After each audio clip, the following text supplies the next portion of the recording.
Olá, boa noite. Bem-vindos à TV Resistência Contemporânea, nessa live promovida por ela em conjunto com a Associação dos Juízes pela Democracia, AJD. Eu sou José Carlos Garcia, juiz federal no Rio de Janeiro e membro da coordenação coletiva do Núcleo Rio de Janeiro da AJD, de quem é a iniciativa da atividade de hoje.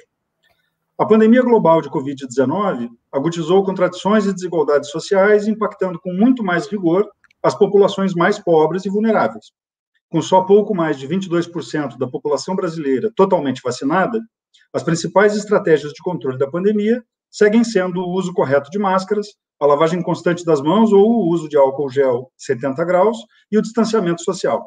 Pessoas com precárias ou nenhumas condições de habitação, como população em situação de rua, acabarão por ter muito menos possibilidade de adoção dessas estratégias, expondo-se muito mais intensamente ao vírus.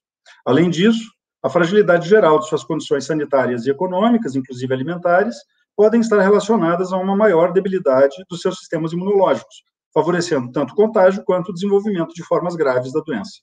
Sem emprego, renda, auxílio emergencial ou mesmo casa, é impossível a estas pessoas cumprirem o imperativo "fique em casa", propugnado pela Organização Mundial de Saúde. A ausência de uma coordenação centralizada nacional no combate à pandemia e na definição de medidas de redução de impactos nas populações em situação de vulnerabilidade acabou levando outros órgãos a assumirem esse protagonismo, com destaque especial a governos de Estado, prefeituras e o Supremo Tribunal Federal. Nesse contexto, buscando reduzir o impacto da pandemia sobre estas populações, várias medidas têm sido tomadas. A Assembleia Legislativa do Estado do Rio aprovou, em setembro do ano passado, a Lei 9020, que suspendeu as desocupações e despejos coletivos durante o período de calamidade pública. Essa lei chegou a ter a sua eficácia suspensa por decisão do Tribunal de Justiça do Rio de Janeiro, mas essa decisão foi suspensa em dezembro do ano passado por uma liminar do ministro Ricardo Lewandowski, do Supremo Tribunal Federal. O Conselho Nacional de Justiça aprovou, em março deste ano, a recomendação 90 de 2021, que, apesar de não ser obrigatória, indica aos órgãos do Poder Judiciário que, enquanto perdurar a situação de pandemia, avaliem com especial cuidado o deferimento de liminares e tutelas de urgência que tenham por objeto desocupação coletiva de imóveis urbanos e rurais, sobretudo nas hipóteses de envolver pessoas em estado de vulnerabilidade social e econômica. O ministro Luiz Roberto Barroso, do Supremo, concedeu a medida liminar na DPF 828 em junho, também para reduzir despejos e desocupações durante a pandemia. No mês passado, o Congresso Nacional finalmente aprovou o PL 827 do ano passado, depois de quase um ano e meio de tramitação, que suspendia todas as desocupações judiciais, extrajudiciais e administrativas de imóveis urbanos durante a pandemia. O PL foi integralmente vetado pelo Bolsonaro na semana passada. Em 29 de julho, o governador de São Paulo, João Dória, vetou o PL 146, também do ano passado, que suspendia também desocupações. Um projeto parecido, o PL 1010, do ano passado, está em curso na Assembleia Legislativa de Pernambuco, possivelmente sendo votado amanhã. Apesar de tudo isso, vivemos um aumento do número de ações de despejo em meio à pandemia, que chegou à ordem de quase 80% só no estado de São Paulo, em boa medida decorrentes da falta de pagamento de aluguéis ou financiamentos, já que muitas pessoas perderam seus empregos ou sofreram importante queda de renda durante a pandemia, comprometendo a sua capacidade de pagamento. Em muitos desses casos, as remoções se fazem com uso abusivo da força por parte da Polícia Militar. Para discutirmos esse tema, contamos com a presença dos nossos convidados. Ayala Ferreira, educadora popular, assentada da Reforma Agrária no PA 26 de março, em Marabá, que compõe a coordenação nacional do MST, Movimento Sem Terra, atuando no coletivo de direitos humanos. Isadora Brito, conselheira seccional e vice-presidente da Comissão de Direitos Sociais do Trabalho da OAB Sergipe, que faz parte da executiva nacional da Associação Brasileira de Juristas pela Democracia, a BJD, e atua como advogada popular e coordenadora nacional do Movimento dos Trabalhadores Sem Teto, o MTST. Júlio José Araújo Júnior, que é membro do Ministério Público Federal, mestre e doutorando em Direito Público pela UERJ, além de especialista em política e sociedade no Instituto de Estudos Sociais e Políticos da UERJ, o IESP. Sejam todos muito bem-vindos, obrigado pela presença. E eu começo indagando. Na opinião de vocês, essas decisões judiciais que determinam desocupações durante a pandemia, elas estão em conformidade com a lei com a recomendação 90 do Conselho Nacional de Justiça e com a decisão cautelar na ADPF 828? O que te parece, Isadora? Boa noite a todas, todos que nos escutam. É um prazer dividir esse espaço com vocês. Zeca, enfim, Júlio, Ayala, é um prazer gigante debater um tema muito importante como esse. E é evidente que não, na verdade, o direito à moradia tem sua previsão muito clara na Constituição, ali no Estatuto da Cidade, que regulamenta também o acesso a esse direito. E, na verdade, a decisão do Supremo da ADPF que a gente protocolou, o MTST junto com o PSOL, é muito clara no sentido de que todas as reintegrações de posse anterior à pandemia devem ser suspensas no prazo de 6 meses, ou seja, ali até dezembro, mas também regulamenta as reintegrações e as remoções de ocupações que ocorreram pós-pandemia, né? Por exemplo, diz expressamente que essas remoções não podem ser de forma liminar e que as famílias devem ser relocadas em um local seguro.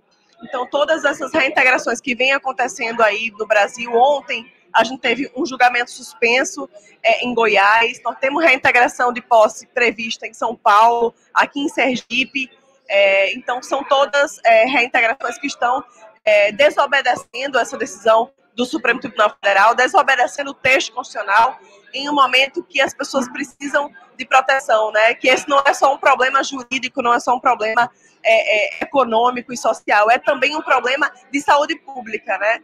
Então, está em claro o confronto aí ao que o Supremo disse, ao que o Supremo decidiu de forma brilhante, o ministro Barroso decidiu, então é uma afronta, assim, a essa decisão.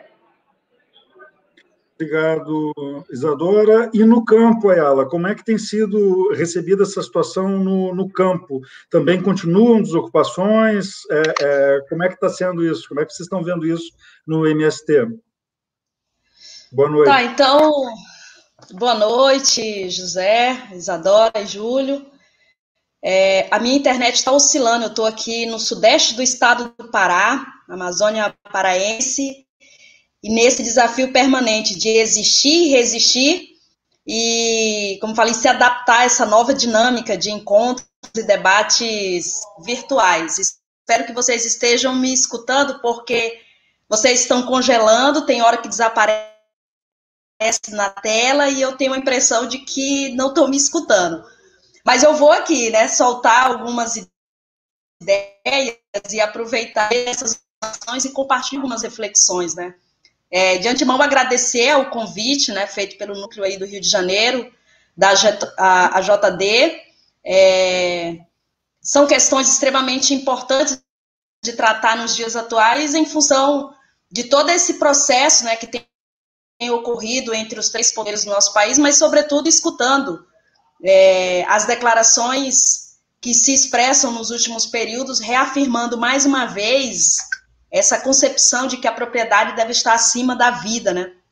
E, assim, pensando um pouco sobre essas decisões, assim, eu vou pegar muito mais nesse aspecto social e dos impactos na vida dos trabalhadores, mas porque cabe a vocês, os juristas de plantão, trazer as reflexões mais dessas decisões que têm sido tomadas, né?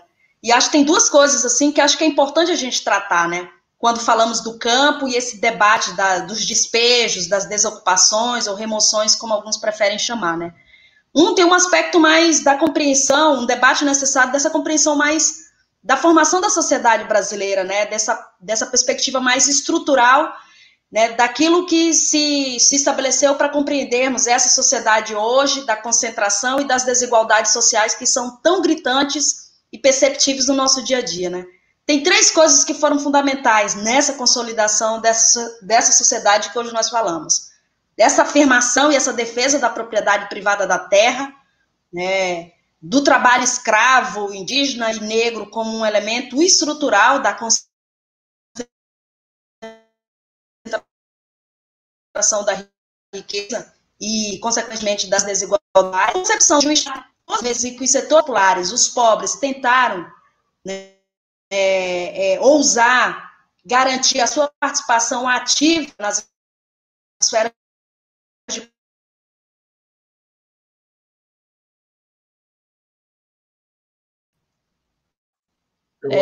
vocês apagaram, né? Mas tudo bem. Mas, de certa forma, esse contexto validou o que nós falamos, né? Dessa ausência de uma sociedade que não conseguiu enfrentar a concentração da terra e, mesmo com as oportunidades históricas, realizar a tão sonhada reforma agrária.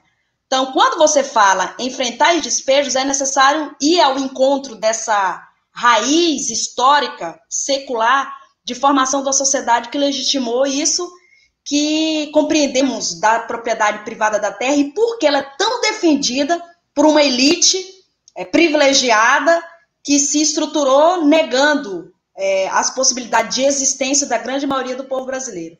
E encerro, assim, enquanto reflexão mais geral, que esse debate é necessário para a gente compreender os dias atuais, desses aspectos mais conjunturais de uma sociedade, de um modelo que está em crise, e a perspectiva de crise, de saída da crise aprofundada pela pandemia, é justamente afetando ainda mais a vida dos trabalhadores, diminuindo o papel do Estado e mercantilizando os bens da natureza, né? Da terra, da biodiversidade, de tudo aquilo que nós compreendemos, e nós, como sujeitos do campo, nos vemos como guardiões, né?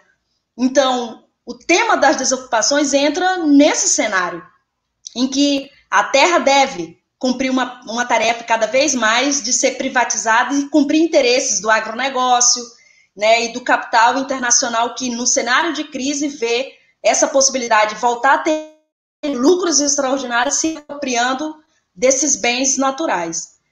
E a gente sente na pele, e a gente sente no nosso cotidiano o tão difícil que tem sido enfrentar, né, esse contexto de negação da reforma agrária e de negação de direitos tão necessários de existência dos sujeitos no campo, né?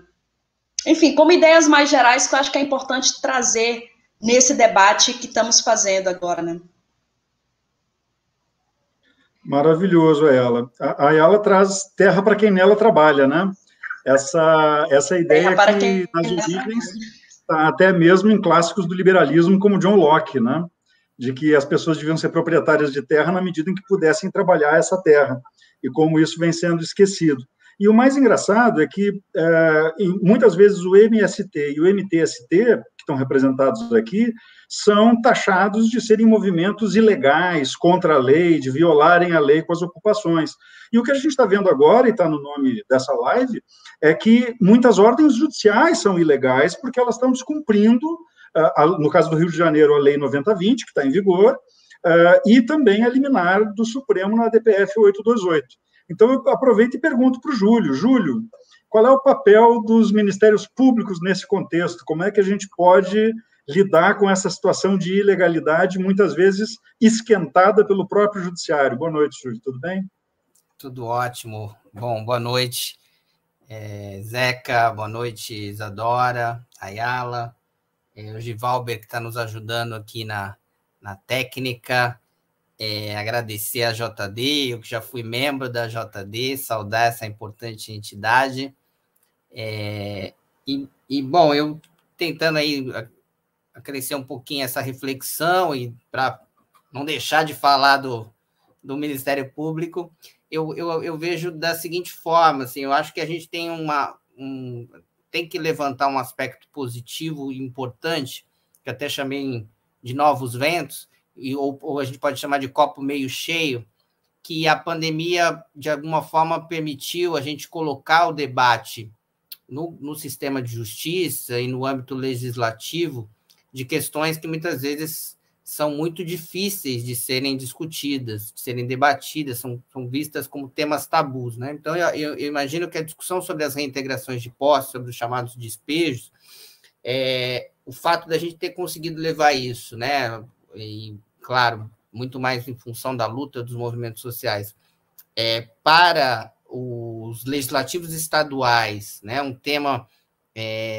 em que você tem todo um debate se realmente é um tema de competência dos estados ou não, e o próprio Supremo, no caso do Rio, mostrou que é possível nesse campo em relação à questão de saúde, mas você conseguir colocar essa questão numa DPF, no Supremo, no CNJ, né, a partir de uma recomendação, que embora não vinculante seja uma indicação importante, mostra como a gente conseguiu, né, a partir de um tema que para nós é tão caro, tão importante, direito à moradia, reforma agrária, direito à terra, direito aos territórios, que esses espaços olhassem para essa questão, e esse ponto eu acho super relevante. Esse é o copo meio cheio. O copo meio vazio, aí tentando dialogar e responder a sua pergunta, Zeca, é o instrumento mágico da possessória, né? Como a possessória em ocupações, em conflitos coletivos, né? Ela é utilizada, e inclusive o próprio CNJ recebeu um estudo recentemente muito interessante que aborda essa questão, como ela é um remédio mágico, né? Ele é uma gramática, né, de todo qualquer tipo de ocupação. Ela é um remédio célere para tentar resolver isso. Isso está muito internalizado e muito presente, por razões variadas, na atuação dos membros do sistema de justiça. Para qualquer coisa, protesto, qualquer atuação e tal, ocupação de terra, tudo essa questão aparece. Sempre, obviamente, a gente vai poder discutir um viés ideológico de classe nisso, e isso nos conduz a esse debate, como todo esse arcabouço, todas essas criações, essas decisões e legislações apresentadas, como elas conflitam com essa mentalidade, né, das possessórias, das ações possessórias, como esse remédio mágico. E isso a gente já notava muito desde o CPC, o Código de Processo Civil, de 2015, que não fez nenhuma revolução, nenhuma transformação muito grande, mas indicava alguns caminhos minimamente importantes para o enfrentamento desse tipo de conflito, e isso não acontece na prática, né? Na prática, a gente convive com tutelas de urgência, decisões liminares concedidas de forma célere, sem qualquer tipo de contraditório, e mais do que isso, né, a gente convive, né, com um completo desprezo pela realidade das pessoas e das famílias que estão envolvidas nesse tipo de conflito. Então, eu vejo assim, combater essa mentalidade da possessória, né, das ações possessórias, que é uma mentalidade proprietária muito forte, é um desafio muito grande que vejo, por outro lado, que nós, em muitos casos, temos conseguido sensibilizar, mas o que não afasta o tamanho do problema e o tamanho do nosso desafio. Eu acho que é essa coisa, né? Interpretar a Constituição a partir do direito civil ou interpretar o direito civil a partir da Constituição, né?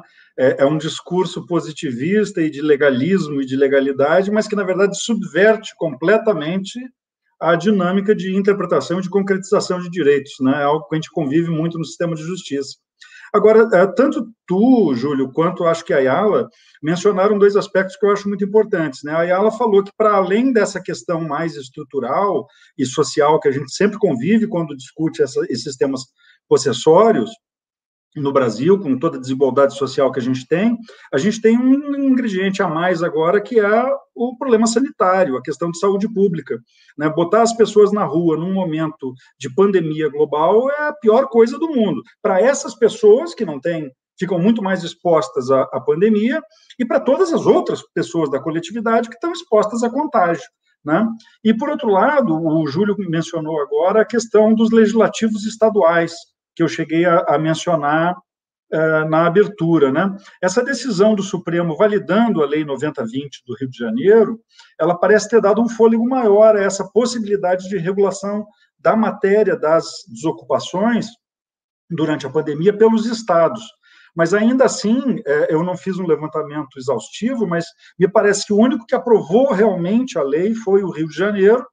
São Paulo aprovou, mas o Dória vetou, né, recentemente, o projeto de lei, e Pernambuco, apesar de ter obtido prioridade de tramitação, tem tido a votação sistematicamente adiada, me parece que adiada para amanhã. E eu desconheço que outros estados tenham tentado regular isso. Então, eu pergunto, começo nessa rodada pelo Júlio, como que tu avalia essa possibilidade de regulação dessa matéria pelos estados? Tu acha que isso é promissor? Tu acha que não? Enfim, como é que tu vê isso? Não, eu vejo que o debate aqui do Rio foi um debate bem interessante, porque o primeiro ponto, né, inclusive, ele chega ao Supremo depois de uma ação proposta pela Associação de Magistrados no Tribunal de Justiça, que é sintomático, em que ela aborda, né, a partir de argumentações que a gente já assistia em algumas decisões, que a matéria de processo civil, né, no caso, seria da competência da União. E é muito interessante o debate, né, e a partir também dos precedentes que o Supremo estabeleceu sobre a possibilidade dos estados legislarem e atuarem durante a pandemia. O que a gente está discutindo aqui não é o teor da decisão judicial, né, não é o rumo do processo, mas são questões de procedimentos, né, no sentido de adiar o cumprimento dos mandados, né, de determinada decisão, e aí até avançando lá no 827, ou na própria recomendação, se você combinar todo, é você criar uma situação em que você impede a exposição das pessoas a risco e aprofunda o diálogo em termos de soluções. No fundo, é disso que se trata, né? Porque se vende, assim, se critica esse cenário como se houvesse algum oportunismo nesse tipo de suspensão, né? E como se quisesse que tudo ficasse parado. Eu acho que não há nenhum problema em que se dialogue durante esse período. O que quer se impedir, e é por isso que acho interessante a solução, e acho que ela permite que os estados intervenham, não só agora, mas talvez no futuro, em algumas outras circunstâncias também, é que a questão de saúde afasta, né, e impede momentaneamente que o processo tenha aquele tipo de consequência, de desdobramento. Então, eu vejo com bastante interesse, acho que dialoga com o que o Supremo tem falado sobre a pandemia e não afeta de forma nenhuma a competência da União para tratar dos processos, né, da forma do processo, do conteúdo da decisão jurisdicional. E no caso das desocupações urbanas, Isadora, isso ainda tem um elemento adicional, que é o constante uso abusivo da força policial, né? A gente tem também uma outra ADPF no Supremo que proíbe as operações em comunidades, né, nesse período de pandemia, e agora mais uma liminar na ADPF 828 que se refere a essas desocupações, que também vem sendo sistematicamente cumprida. E as forças policiais, militares, como a gente sabe, são de responsabilidade dos estados. Então, no teu caso, como é a discussão de vocês no MTST sobre isso? Quer dizer, a possibilidade do Estado regular também essas limitações, isso é positivo, isso é negativo? Vocês acham que isso cria, inclusive, uma possibilidade maior de controle do uso abusivo da violência pelas polícias militares? Não, perfeita a fala do Júlio, porque, assim, essa falsa violação de competência, ela não existe na prática, assim. As decisões estão muito harmônicas com o entendimento do Supremo, muito harmônicas com o texto constitucional, e a gente não pode deixar de levar em consideração que estamos no meio de uma pandemia, que são vidas que estão sendo levadas em meio a um cenário de um governo federal que é absolutamente inerte ao combate ao Covid, né? Um governo negacionista, um governo que negou a ciência, que negou a compra de vacinas, né? Que até na compra de vacina há denúncia de corrupção, ou seja, o dinheiro ali, a negociata estava à frente da proteção da vida, né, do povo brasileiro. Então, é muito ruim a gente ficar à margem da legislação dos municípios e dos estados. Mas isso não pode ser um precedente para que se crie legislação ou que se use procedimentos aí nesse cenário que ampliem, por exemplo, o uso da força policial, né? Isso não faz sentido. Política pública se resolve com problemas sociais da população se resolvem com política pública, né? Isso também tem que ser muito bem controlado, porque essas questões, quando envolvem soluções rápidas, emergenciais, sempre custam muito para a população mais vulnerável. E a gente sabe que o uso do aparato policial tem direção, tem alvo, né? É o povo que está nas periferias, é o povo que está embaixo da lona, é o falso uso do Estado para, na verdade, exterminar esses corpos.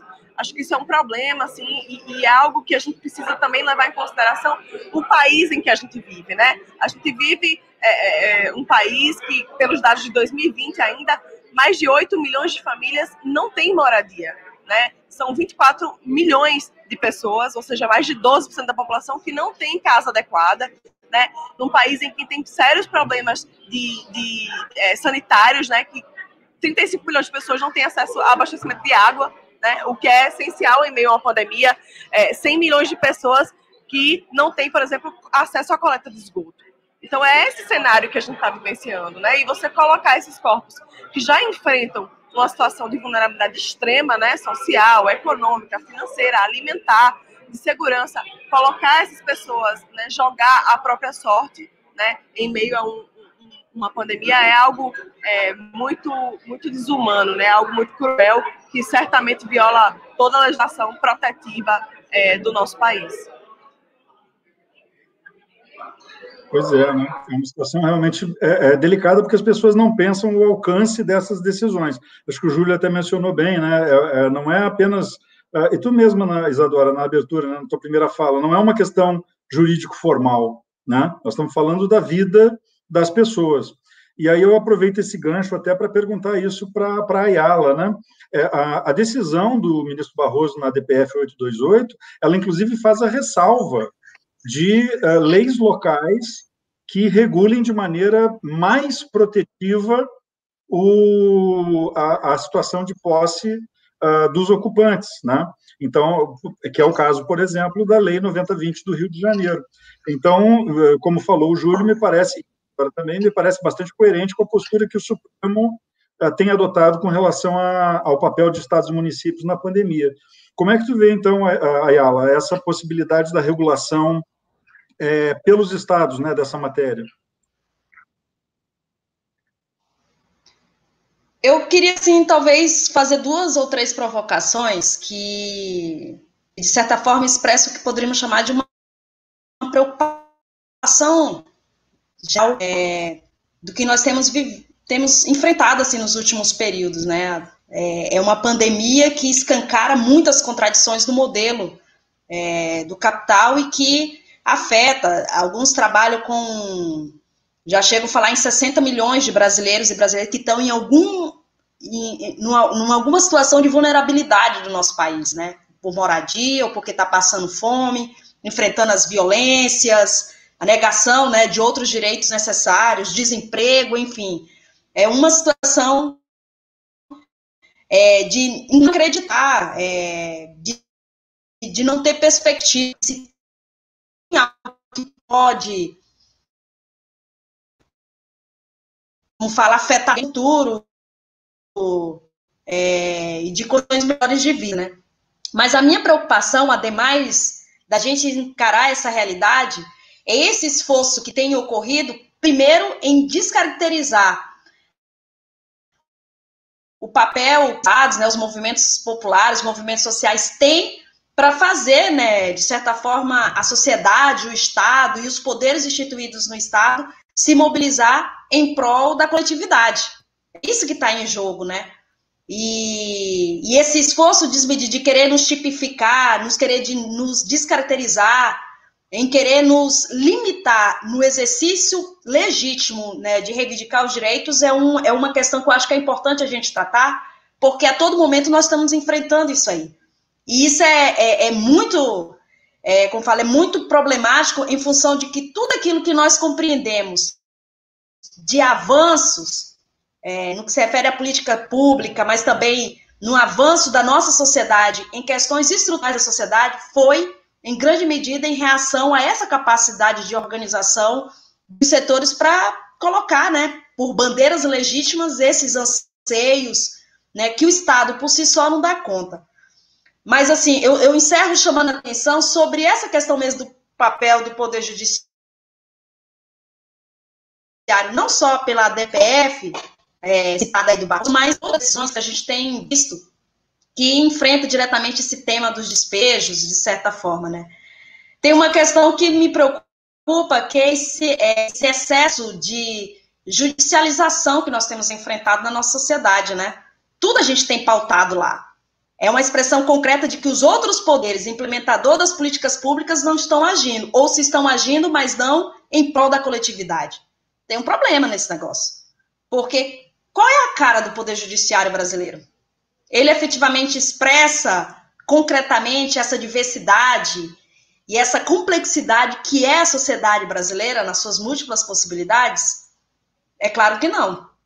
E isso é muito notório, não é só por uma leitura muito imediata.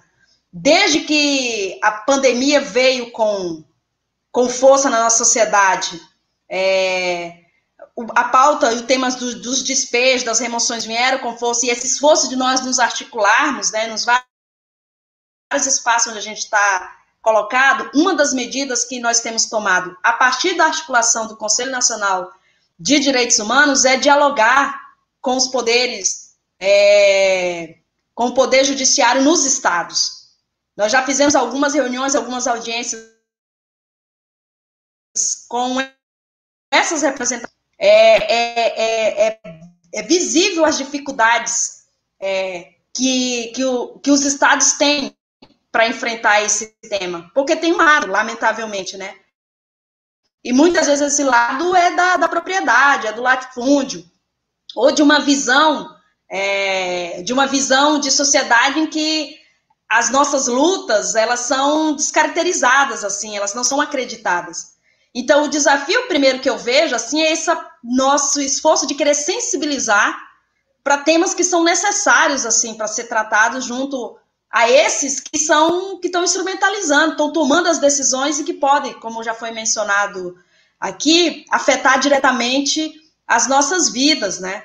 Então, assim, tem sido um exercício interessante, mas, ao mesmo tempo, que escancara esse limite que está colocado. A aposta na judicialização pela efetivação dos nossos direitos pode nos levar a incorrer a alguns problemas, e esses problemas que cara esse Poder Judiciário tem para tratar de temas que são tão necessários para serem enfrentados, mas, como eu mencionei no momento anterior, tem uma questão que é de base de sustentação da sociedade, e, lamentavelmente, a propriedade privada da terra, da moradia, de outras expressões, ela ganha um poder maior, inclusive, do que o direito à vida, né? E isso, lamentavelmente, aparece em muitas decisões, né? Então, assim, é só para, talvez, dizer que nós temos um desafio muito grande de mergulhar profundamente nesse processo de organizar os trabalhadores, mas, ao mesmo tempo, de atuar nesse processo de sensibilização daqueles que têm manejado essas recomendações, essas orientações, essas resoluções que têm sido tomadas aí no calor da pandemia, né? Eu acho que a Ayala toca num ponto fundamental, que é, digamos assim, em certa medida, a representatividade, né, social do Poder Judiciário, que tem melhorado muito em alguns aspectos, né? Há um equilíbrio muito maior de gênero hoje, mas ainda há uma subrepresentação gigantesca do ponto de vista étnico, né? Há um pouco mais de arejamento com relação a questões de orientação sexual, por exemplo, na magistratura, mas a gente vê ainda, principalmente nos órgãos de cúpula, uma tendência muito forte de alinhamento com o poder econômico e com as estruturas dominantes do país. Até a nossa querida Kenarik Bujikian, da JD, fez uma pergunta aqui no chat, né, sobre como Isadora e Ayala podem falar sobre a criminalização dos movimentos sociais nesse contexto, né? Eu até vou pedir para vocês pincelarem esse aspecto que a nossa querida Kenarik nos traz aqui no chat. Mas queria também aproveitar para um outro gatilho aqui, começando com a Ayala, do que foi a aparente violação de um acordo no Congresso, né? Porque a Ayala toca nessa questão da representatividade, mas também de uma disfuncionalidade, né?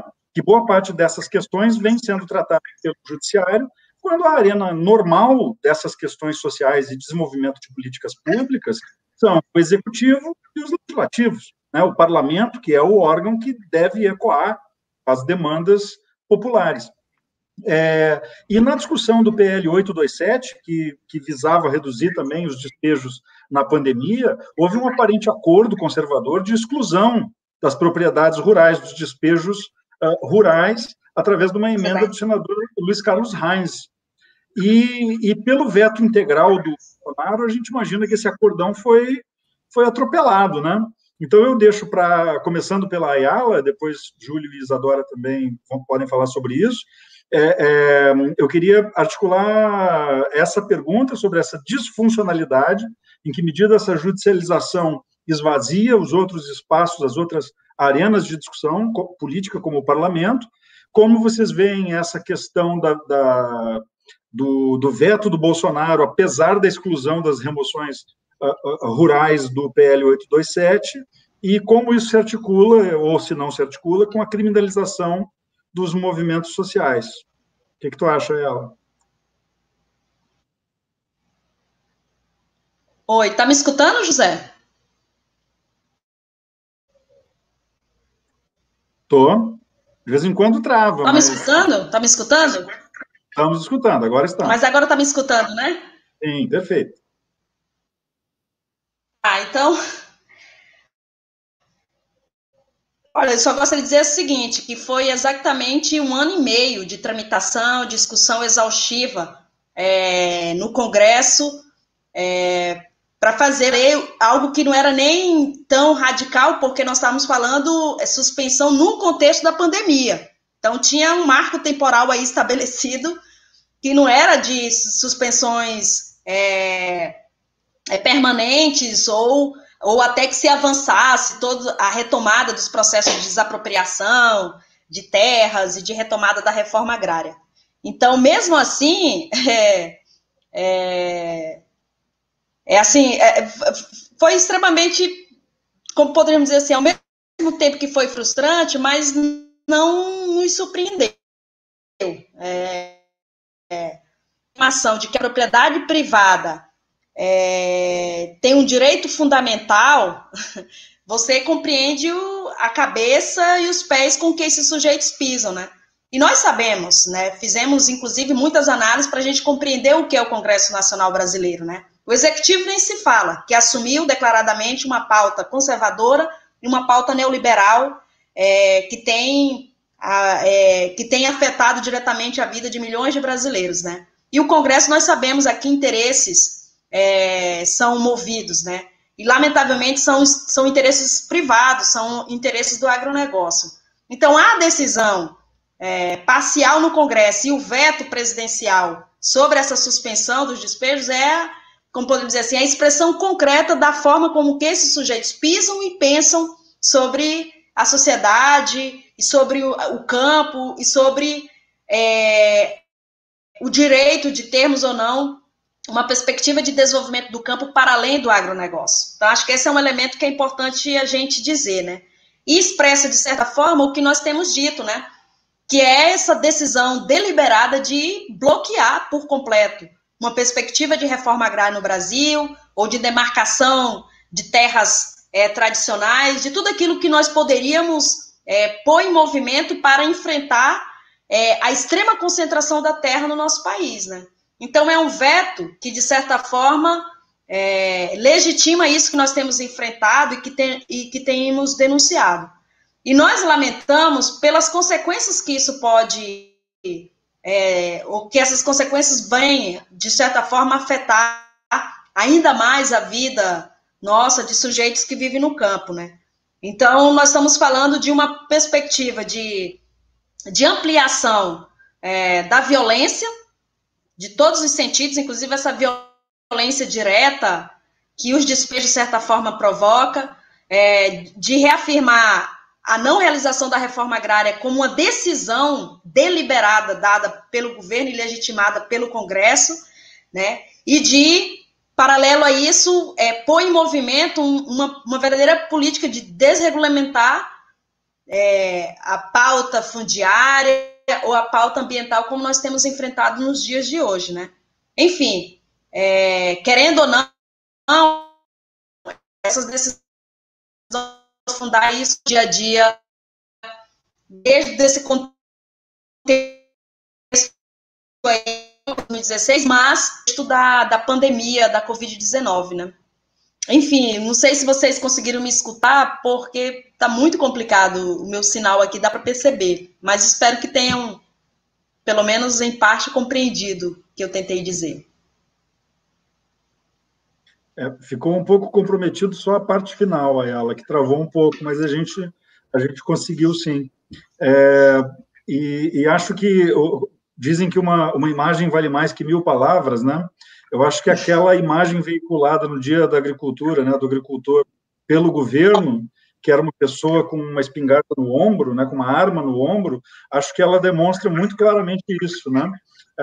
Todo tipo de violência simbólica e física que é historicamente praticada contra as pessoas desapossadas, né, na cidade e no campo. Essa concentração, ela é uma concentração, obviamente, econômica, né? Ela é uma concentração de riqueza, mas ela é também, fundamentalmente, uma concentração de poder, né? De poder político direto, porque é essa grande propriedade rural e urbana que viabilizam o financiamento, em boa medida, de campanhas eleitorais, domínio de territórios, domínio de currais eleitorais e, portanto, de eleição e preservação de um legislativo cuja representatividade, muitas vezes, é bloqueado, né? Então, acho que aí até essa criminalização dos movimentos me parece ganhar uma outra dimensão, que é a dimensão efetivamente, diretamente democrática, né? Não sei o que o Júlio acha sobre isso.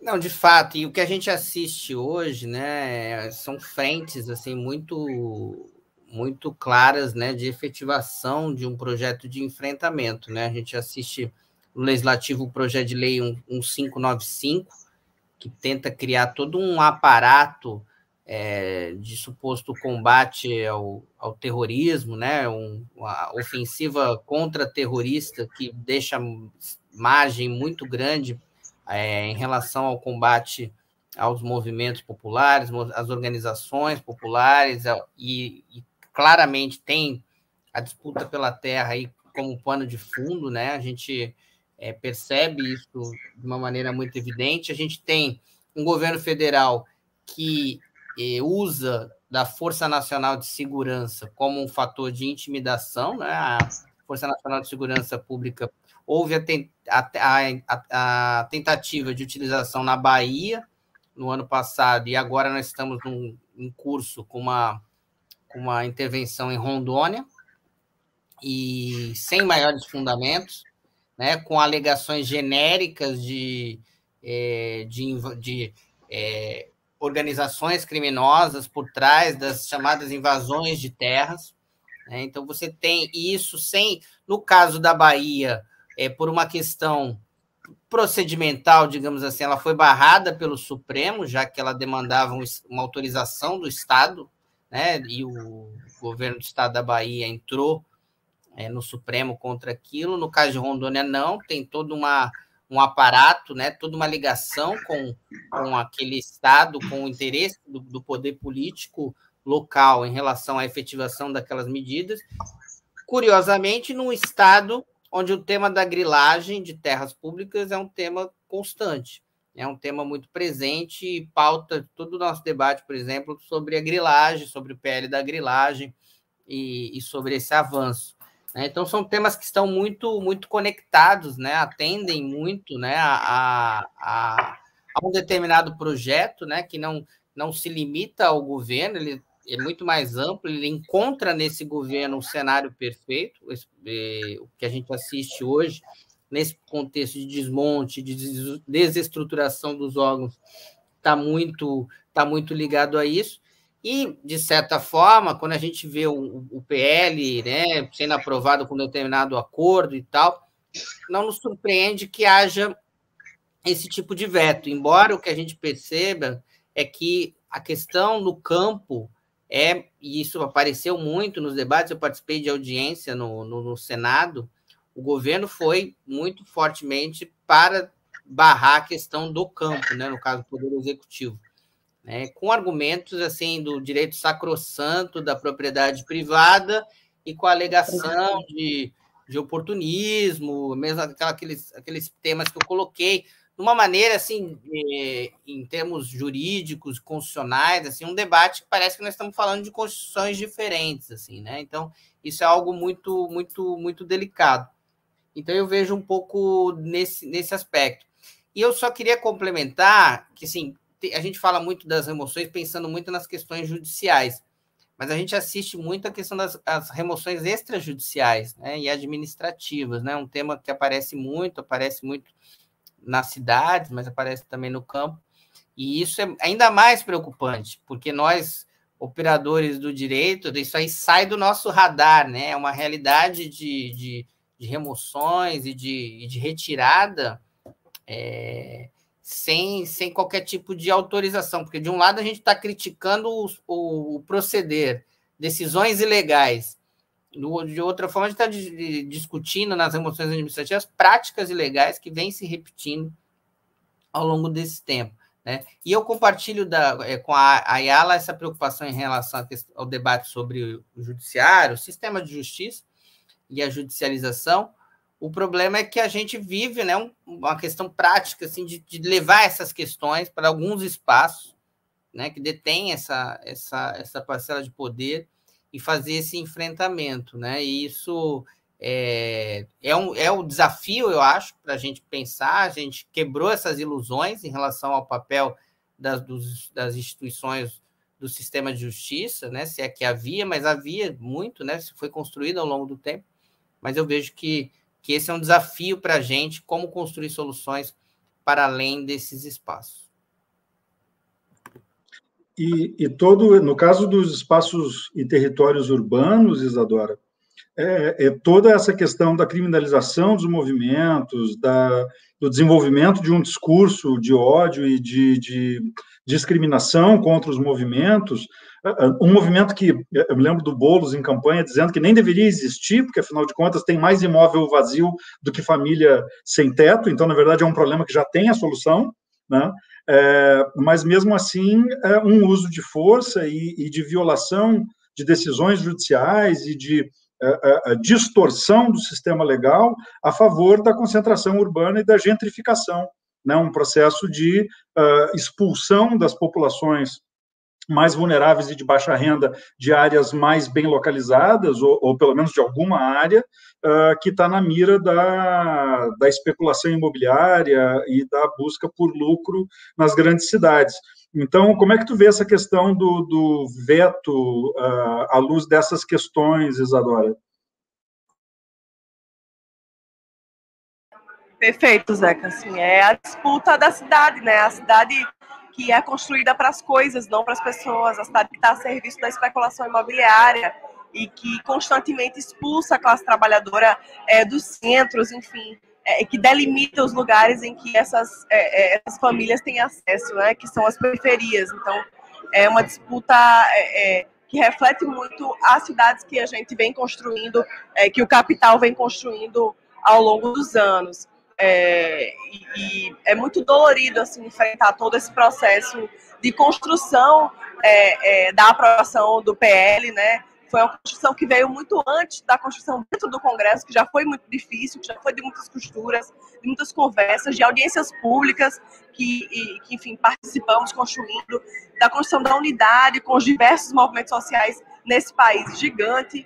Enfim, a construção da campanha Despejo Zero, que foi uma coisa incrível, que teve um papel determinante também na aprovação do PL e a construção da ADPF, enfim, é uma construção realmente que envolveu muitos setores, muitos movimentos, mas que, embora seja algo realmente muito dolorido e desanimador, é algo que a gente esperava o veto do presidente da República, né?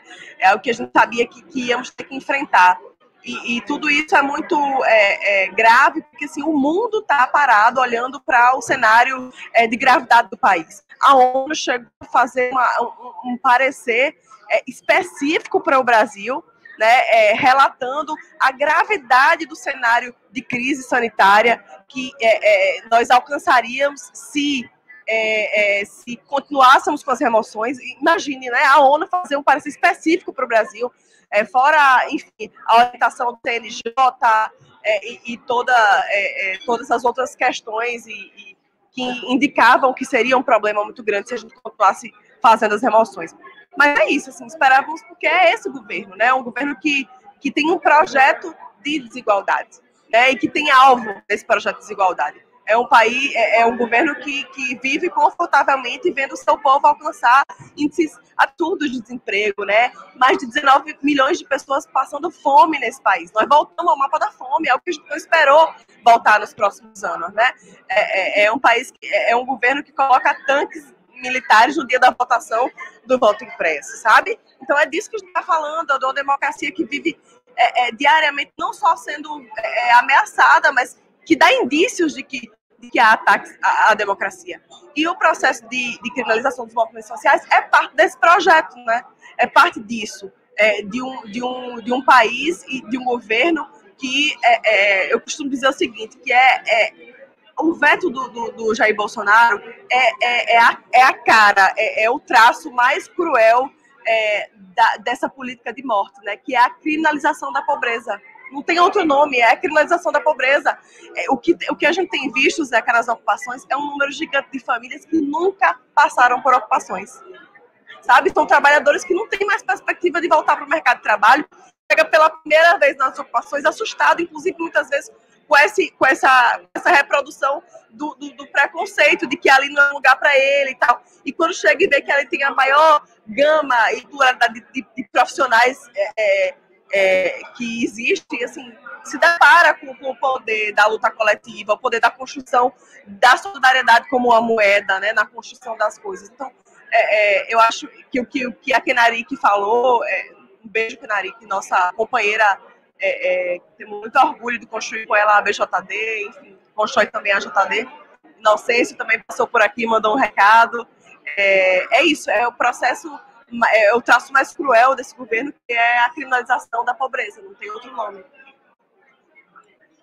E é isso, né? Eu lembro que há muitos anos atrás, o João Pedro Stedley já dizia que o poder não tem medo de pobre com fome, o poder tem medo de pobre organizado reivindicando, né? E aí que se criminaliza as pessoas, os movimentos e as reivindicações, né? Infelizmente, eu já tenho que começar a alinhavar para o bloco final, porque está maravilhoso, né? Mas, enfim, queria, antes só de passar para esse bloco final, fazer um registro básico aqui das pessoas maravilhosas que estão aqui no chat. A nossa querida Renata Nonô, do Conselho Nacional da JD, Dora Martins, também, maravilhosa, como sempre, Ana Amélia Alves de Souza, Adriana Bertoncini, querida também da JD, Sueli Filipeto, a JD, Severino Bento, Ana Paula Rodrigues da Silva, a Kenarique, que já foi multicitada, idolatrada, beijos para Kenarique, Bercelino, Felipe, o Inocêncio, que passou por aqui, até fez um comentário que a gente já tinha mencionado sobre aquele card, né, do rapaz do homem com a espingarda, né? Quer dizer, será que isso significa que as questões possessórias no campo não vão mais ser discutidas nos tribunais? Normalmente eram discutidas à bala, né? Mesmo quando chegavam aos tribunais, passavam pela bala antes, né? A Lucia aqui da JD também, do Espírito Santo, enfim, cometi aquele erro, né, de citar as pessoas e vão faltar várias pessoas aqui, mas eu queria agradecer a presença de todos e, infelizmente, encaminhando já um pouco para o final, né? A gente abriu várias portas, vários temas importantes que, infelizmente, a gente não vai ter muito tempo de esgotar, mas eu queria fazer uma provocação, então, mais aberta agora para essa última colocação para vocês, com relação não só à pandemia, né, mas também para além da pandemia, para depois do fim do mundo, né? O que o futuro nos espera nessa conjuntura de um avanço, né, de setores fascistas, neofascistas, de estigmatização dos direitos humanos como se fossem uma agenda ultra-radical de esquerda, quando nós sabemos que os direitos humanos são uma agenda, na verdade, liberal, que vem das grandes revoluções burguesas, né, a Revolução Francesa, a Revolução Americana do século XVIII. Então, na verdade, ela seria um mínimo existencial para convívio social, né, e pouco tem de esquerda. A esquerda, historicamente, fazia, inclusive, uma denúncia da limitação formal da agenda de direitos humanos, e agora nós estamos carregando a pauta dos direitos humanos como se fosse uma bandeira exclusivamente da esquerda, infelizmente. Então, eu indago para vocês, né, com relação ao futuro, pré e pós e durante a pandemia, né, nesse quadro maluco institucional e político que a gente vive de tensionamento no país.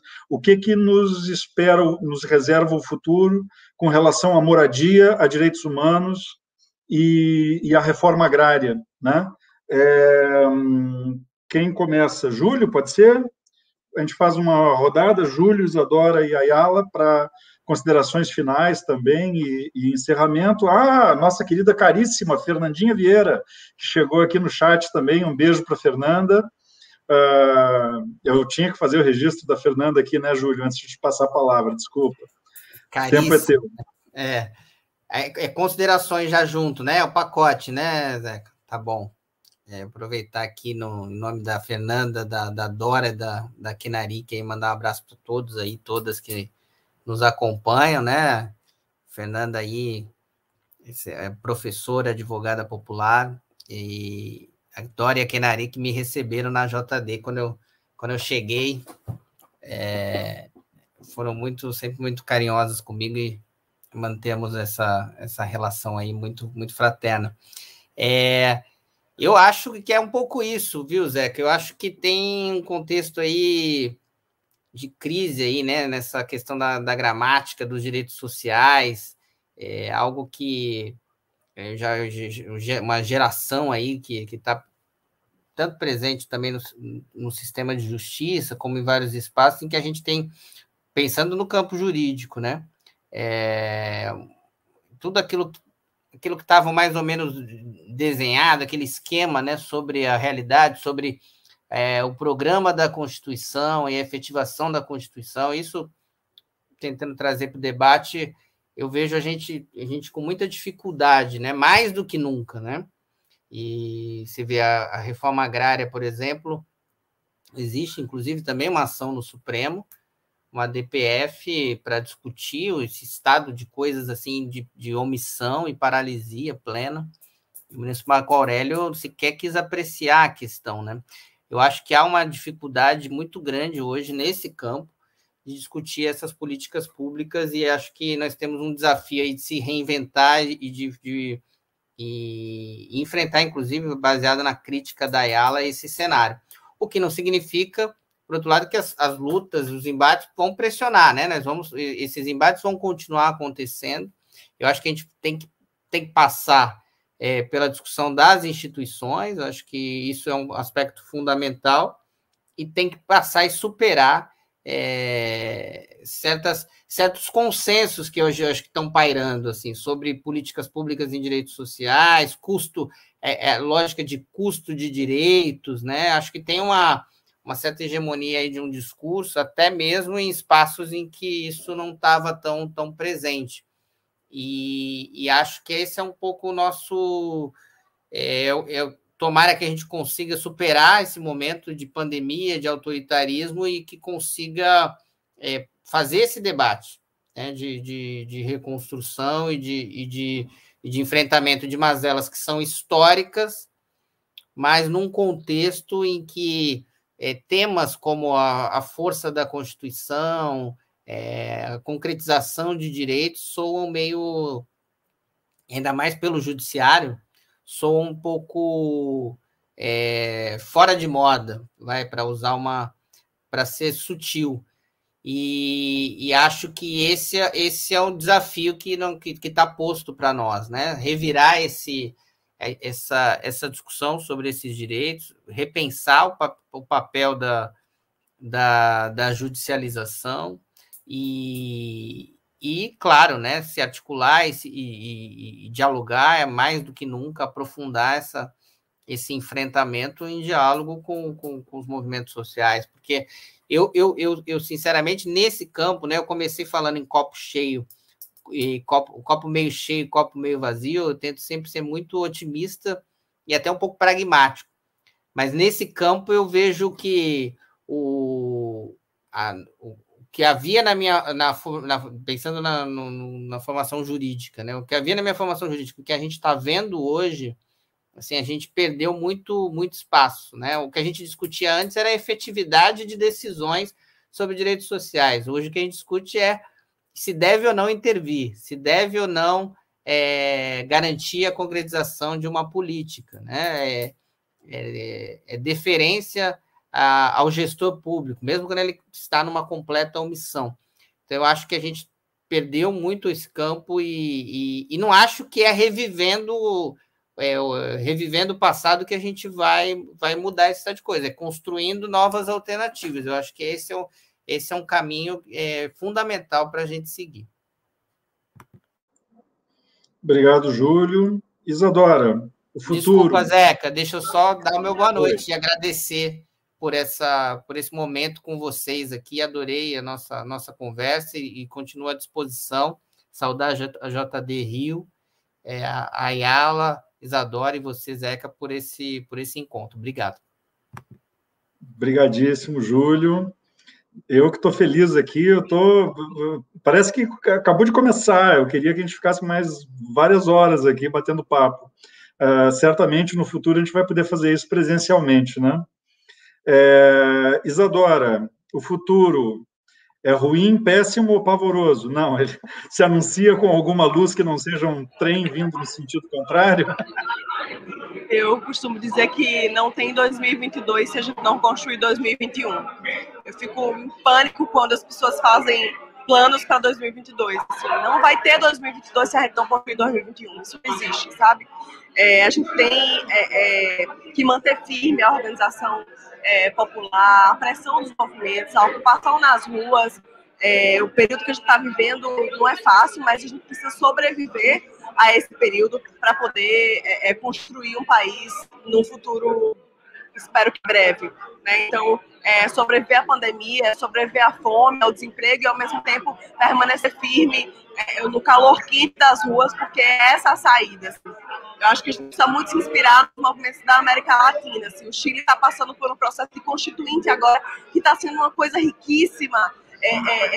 São os povos indígenas, são as mulheres, é o movimento feminista do campo que está construindo a Constituição, sabe? Inclusive, um debate de terminologia, coisas fantásticas que chamaram a gente para beber um pouco do movimento de luta popular no Brasil. Eu falei, gente, é isso aí, você já tem todas as saídas, Constituição feita pelo povo, assim, acho que a gente precisa muito se inspirar nisso, a saída é por aí, o governo Bolsonaro vem mostrando um enfraquecimento e a gente vai sim sair para uma construção de uma saída democrática. Nós temos um país para reconstruir aí no futuro breve e eu tenho certeza que a gente vai jogar esse período muito obscuro nas páginas mais sujas da história e vamos ter aí muito sucesso, mas é preciso ter muita esperança, seguir forte, buscar essa unidade para o campo do fora Bolsonaro. Não tem nenhum partido, nenhum movimento derruba esse governo sozinho. A gente precisa de unidade,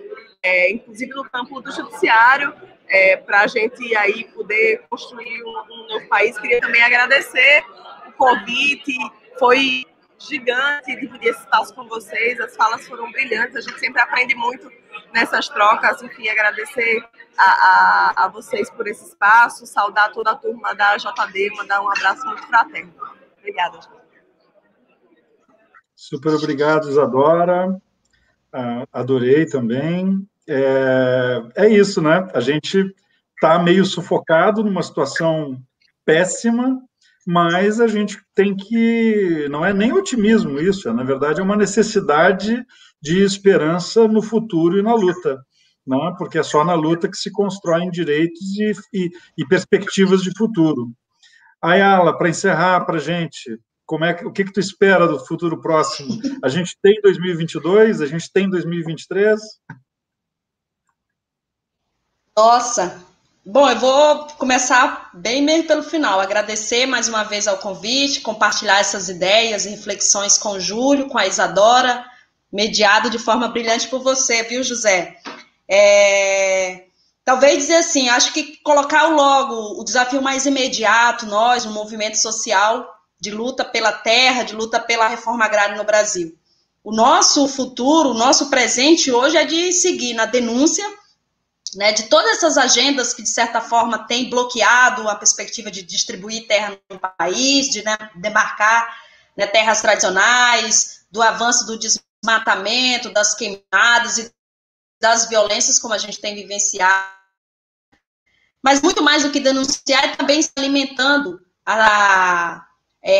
o desejo de que a vida, de fato, prevaleça com as nossas ações, né, de solidariedade e de cuidado coletivo, como nós temos expressado e exercido aí pelas ações, né, de produção de alimentos saudáveis e doações de alimentos e que tem ocorrido em várias cidades do nosso país. Eu acho que essa é uma expressão concreta do que nós acreditamos de reforma agrária, mas, sobretudo, de projeto de sociedade em que as pessoas efetivamente estão incluídas, né? E mesmo, o José mencionou, falar em direitos, né, efetivação de direitos, é uma pauta liberal, né? Mas numa realidade como a nossa, de concentração, de desigualdades e de privilégio, falar de direitos humanos, de efetivação de direitos, remete a gente pensar nos processos de organização e mobilização permanente dos setores populares em reivindicar essas bandeiras. E hoje, o MST, mais articulado com outros tantos setores populares, temos buscado nos organizar e pautar bandeiras concretas do Bolsonaro, da vacinação e da distribuição da riqueza como elemento essencial e fundamental para a gente enfrentar esse contexto da crise do capital, mas também da pandemia. E eu encerro reivindicando, nesse espírito de articulação, de diálogo, uma poesia do Drummond que fala do tempo presente, para a gente pensar esse futuro que José reivindicava, mudadas. E a poesia diz isso, né? Não sei o mundo futuro. Estou preso à vida e olho os meus camaradas. Estão taciturnos, mas nutrem grandes expectativas, grandes esperanças. Entre eles, considero a enorme realidade. O presente é tão grande, não nos afastemos. Não nos afastemos muito. Vamos todos e todas de mãos dadas. Não serei o cantor de uma mulher, de uma história. Não direi suspiros ao anoitecer ou a paisagem vista da janela. Não distribuirei entorpecentes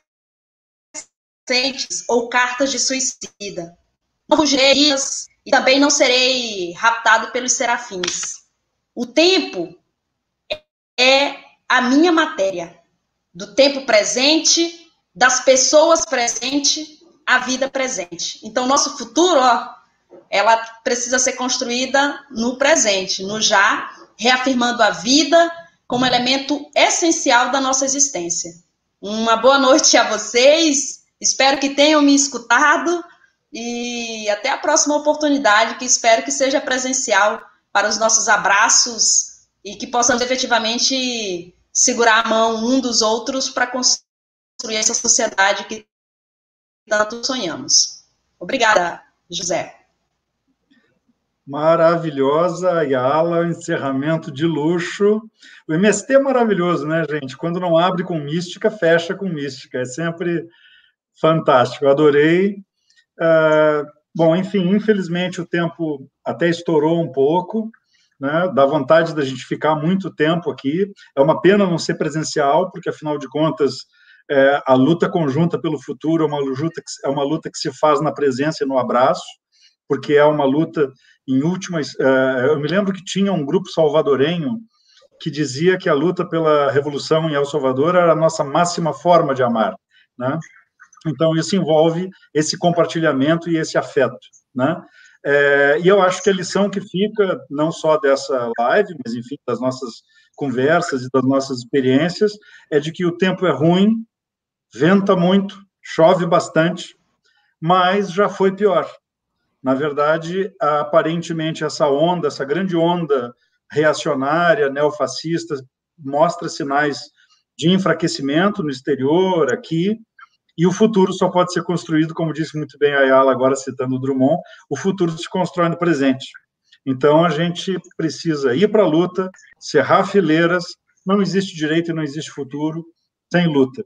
Gente, foi maravilhoso, eu agradeço demais a presença de vocês, Ayala Ferreira, Isadora Brito, Júlia Araújo, prazer gigantesco, obrigado pela honra da oportunidade de poder ter coordenado minimamente aqui essas intervenções maravilhosas de vocês, agradeço demais, beijão gigantesco, obrigado a todos que nos assistiram, e boa noite, até a próxima, que eu também espero seja presencial. Um abraço.